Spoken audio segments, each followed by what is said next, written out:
I'm Adam Tasker, and I work for Choices for All. Choices for All works with BDSL.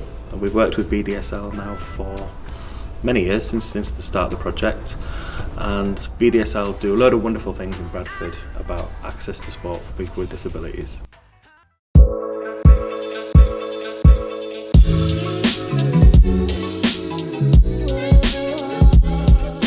Since the mid-90s there's been a bicycle ride between Bradford and Ham, and that's to raise money for BDSL, specifically for their inclusive cycling project.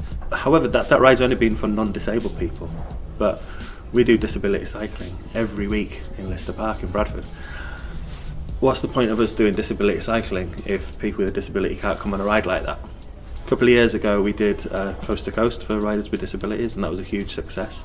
So we're building upon that, and we wanted to give disabled people the same opportunities as non-disabled people, using adaptive bikes, adaptive technology, and lots of encouragement and chocolate bars.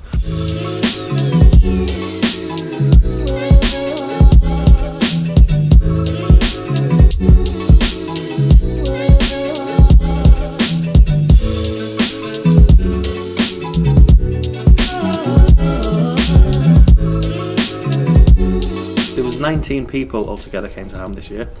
Of them, 8 disabled people, and the range of bikes was fantastic. There are people on electrified hand cycles, so they can cycle at the same rate as a non-disabled person.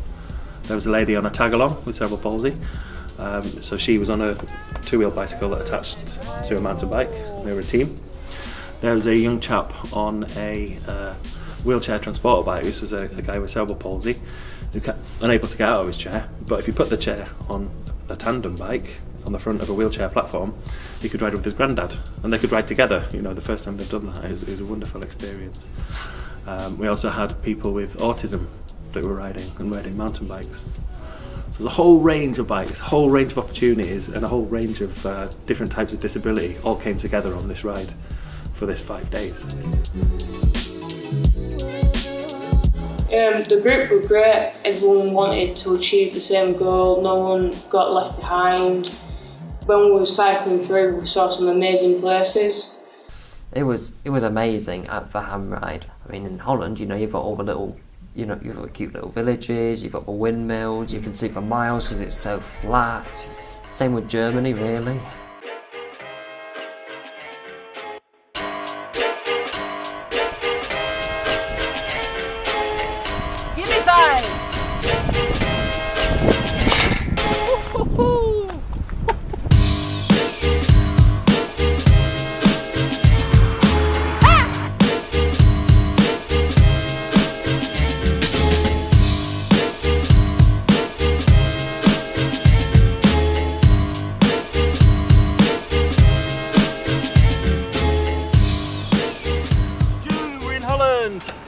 Today's the furthest I've done.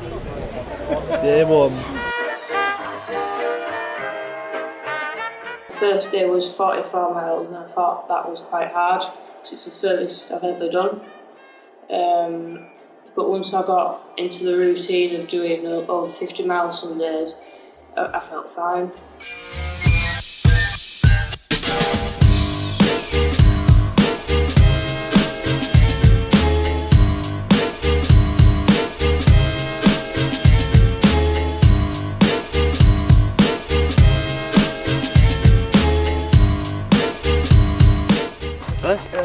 First ever accident on a bike.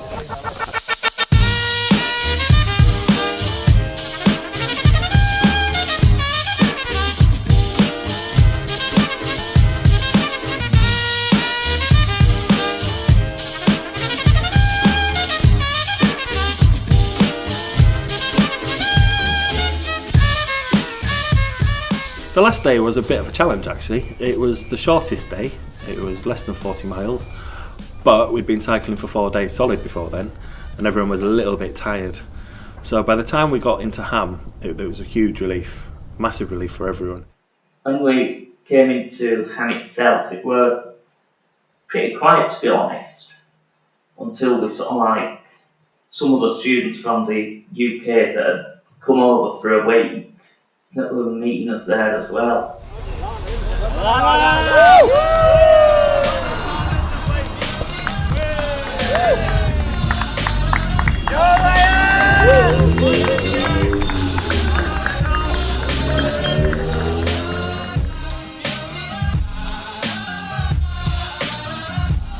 And I was very relieved that I'd finally completed the 216 miles. This is Rayner. He's one of our hosts here in Ham, and he's arranged an evening of spectacular things for us. We were cycling together, but we were having breakfast together, we were travelling to and from the start point and the end point together, we were sleeping in a hotel together, and it normalises disability. You know, it removes people's conceptions of what disability actually is by enabling people to see the person rather than this is the person in a wheelchair, rather than seeing the chair, see the person in the chair.